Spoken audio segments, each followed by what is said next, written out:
some of them are just like a big FU to the West. One of them, of course, is Stephanie McLean. She was a cabinet minister under Rachel Notley. She didn't show up for work.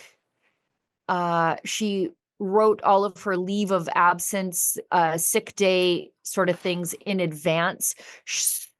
So she took home about $60,000 in salary that she probably shouldn't have been entitled to.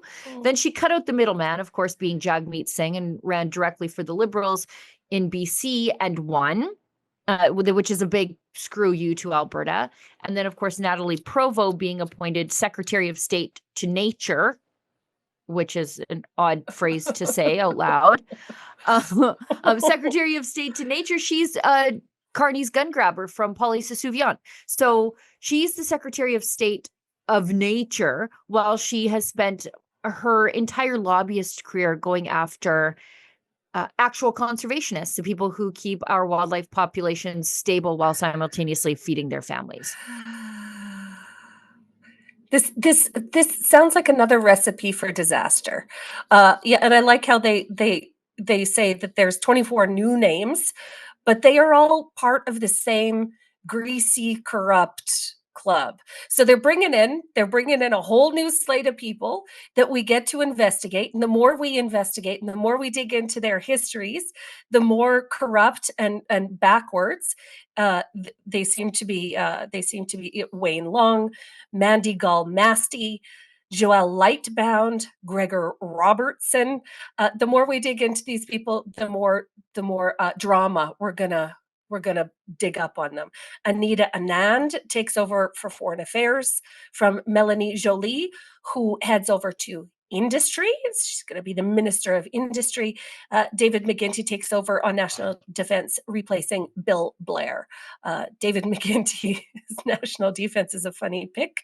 And Chrystia Freeland, Dominic LeBlanc, and Francois Philippe Champagne are staying in their existing roles. Yeah. McGuinty once disputed the connection between 9/11 and Afghanistan. He was mad about Stephen Harper mentioning that. Gregor Robertson, the new housing minister, he owned a house. Yeah, this is great. This is amazing. Owned a house through a holding company, right, to avoid paying taxes, which is like so the country of Brookfield at this point. And our new environment minister, who her name is Natalie Dresbusin. She is as radical, if not worse, than Stephen Guilbeault. She just unreal. Again, if you are paying attention, Westerners, these are the Laurentian elites trying to shove you out the door. If this was an olive branch to Westerners, to the industries that employ us, this ain't it. This is just more of the same, but a little bit worse, actually, because she doesn't even pretend to be for pipelines. You know, she's anti-pipeline. She's a champion for the anti-pipeline legislation, Bill C-69. This is like a absolute huge screw you to Western Canadians. She's been working alongside Stephen Guilbeault as part of Environment and Climate Change Canada and Heritage Canada, which we all know to be a well, I guess it's an aggregator for radical environmental and social causes. So this is our new environment minister. And if it was possible, well, you know, Stephen Guilbeault does need an exceeding amount of time off, Sheila, to travel the world on exotic multi-million-dollar vacations so he can attend climate conferences all over the place. But this is an absolutely terrible pick. This does not bode well for the grievances that Western Canadians have been talking about for the last 10 years. This does not bode well. Yeah, and we've got it's all the same old faces. Anita Anand, Chrystia Freeland. There's our new Minister of Environment and Climate Change, Sean Fraser, who barely won his seat by the skin of his teeth after quitting to spend more time with his family and then deciding that they've had enough of him. He's back at her, and he's at Justice and Attorney General, which leads me to believe that he is going to be pushing the renewed Bill C-63, whatever they're going to call it this time. Yeah. That's the Online Harms Act. He's a radical censorship type. And we're going to get more of that. Let's keep going through. Where did Freeland end up? By the way, She's transport. She's transport. The lady that doesn't own a car and who rides the bike to work is Minister of Transport. She's Minister of Transport and Internal Trade. Not only does she not own a car, tells us she rides a bike to work. Her bike riding companion is actually the new Environment Minister. Those two would have us believe that they're riding bikes in heels and mules. Like, okay. But yet, not only does she not own a car, when somebody lets her behind the wheel, she speeds to such an extent that she should have gotten her license taken away. But they're like, well, if you just get out of the province and promise to never drive here again, you're just going to get a humdinger of a ticket. But she's the Minister of Transport. By the way, she doesn't own a car, and she doesn't own a car for environmental reasons, but probably for public safety reasons, by the way. Do you think she's going to roll back the net zero car legislation by 2035? Absolutely not. Absolutely not. And far be it for me to point out that only the most privileged, entitled elitists are the people that ride their bikes to work. Like, when you look at those bike lanes, it's not the blue collar workers that are, No. everybody else is stuck in traffic while these fools get to zip by on their little loser unicycles. On the 15 block jaunt, friendly little jaunt to work. It is crazy. This is not how the real world works. And yet these people are like, you know what? I'm so entitled that I get to ride a bike to work. So do better, you blue collar losers.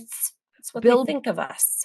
Bill Blair is out of cabinet. Once again, I remain surprised that he's still alive. He's like the Joe Biden of the cabinet, just in his slippies, chilling out all the time while foreign interference just rains down on the country. A fun one for me was Evan Solomon is the Minister for AI, like artificial intelligence. And I was like, well, at least now he has some. Do you agree with me? It is time to make Canada great again. And that is why we at Rebel News have teamed up with MCGA hats to introduce, the fashion sensation of 2025. Oh, and by the way, these beautiful hats, they are made in Canada. We don't rely on cheap imports coming over from China. So what are you waiting for, folks? Show your pride. This is the perfect thing for a patriot to wear, or maybe there's a patriot in your life that you would like to gift such a hat. Please go to mcgahats.ca. That's mcgahats.ca. Don't be shy about it. Wear this cap. Let everybody know you want to make Canada great again. That's the only way you can get it, Evan. Good for you, buddy. Good for you. And also, I see that Buckley Boulanger is in cabinet. Okay. Yeah. The Liberal. What is he doing? Let's look. He's the Liberal. I just noticed his name roll by. He's the Liberal MP for Northern Saskatchewan. Yeah. So, but again, he's one of those guys that cut out the middleman of Jagmeet Singh, because he did used to be an NDPer. And these people believe in nothing. And so they just go which way the power shifts. Buckley Boulanger is the Secretary of State for Rural Development. Ooh. Okay, well, this could be dangerous for Saskatchewan for several different reasons, not the least of which all of our uranium is located in extraordinarily remote and rural areas in Saskatchewan. And so this sort of begs a question for the people of Saskatchewan. Do we want the Liberal government of Canada coming in and robbing us of our natural resources in the name of rural development. Do we want that, Saskatchewan? I think the answer is no. We also No. have Eleanor Olszewski. I'm not sure how I say it, but she is the Liberal MP in Edmonton Centre. That's Randy Boissonneau's old riding, the Randy's old riding. And she is now at Minister of Emergency Management. Isn't that funny? Randy was the minister in charge of Jasper Rebuild. And community resilience, whatever that means. She's also the minister responsible for Prairies Economic Development Canada. Do you think She's not from here? Do you think old Eleanor is actually going to do anything about the canola tariffs? I wonder if she's even heard about the canola tariffs. I bet she doesn't even know. Yeah. Yep. Rachie Valdez, this ministry continues on for some reason. Rachie Valdez, the Minister of Women and Gender Equality and Secretary of State for Small Business and Tourism. Again, I don't know why that ministry exists, because these are people who are unclear about what a woman really even is. Yeah. Yeah. When you add the word gender in, it sort of erases the word woman, no matter where you say those two words together. When you add gender in, it erases women. And so it's real nice that she's going to try and juggle that. Yeah, Yeah. I don't even know. I don't even think that ministry should actually exist. Like, my It should women's not. issues are taxes, inflation, housing, immigration, energy. not. Like those are my women's issues. But here we are. Chrystia Freeland, Minister of Trade and Transport. Stephen Guilbeault is Minister of Canadian Identity, Culture, and Minister for Official Languages. I would dare someone to ask, and I'm sure a Rebel News reporter would ask, I want to ask him what he thinks Alberta's culture is. Yeah. Because is he the Minister of Canadian Culture or just Laurentian culture? Right. Right. Ottawa elitist culture. That's right. We should ask him to define that. Yeah. What is the definition of Western culture? Like, what makes Western Canadians Canadian? And see what he has to say. I think his answer will be similar to Blanchette's, where he says, well, oil and gas isn't a culture. Actually, I feel like it is a little bit, but if you've never been anywhere near a rig hand, you would think that oil and gas isn't a culture, but it is definitely. It's a vibe. It's a whole vibe. It's a cultural demographic indeed. But besides that, we're so much more.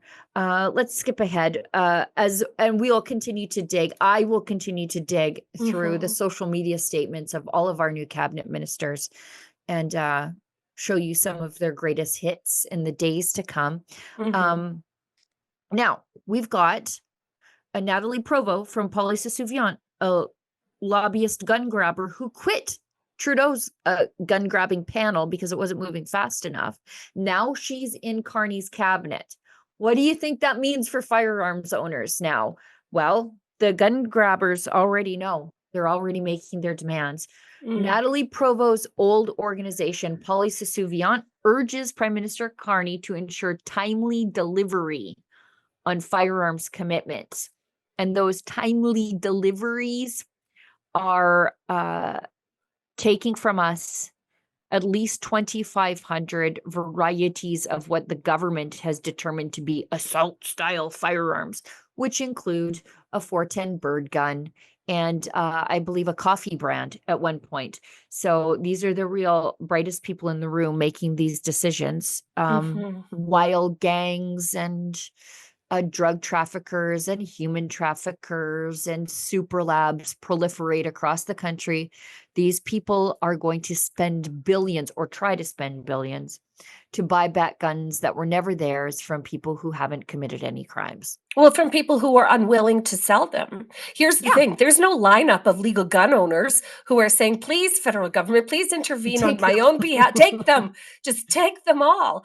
And that's what makes the difference between, they call them a gun buyback. But for people who aren't offering up their own property, well, this is this is nothing more than a gun grab.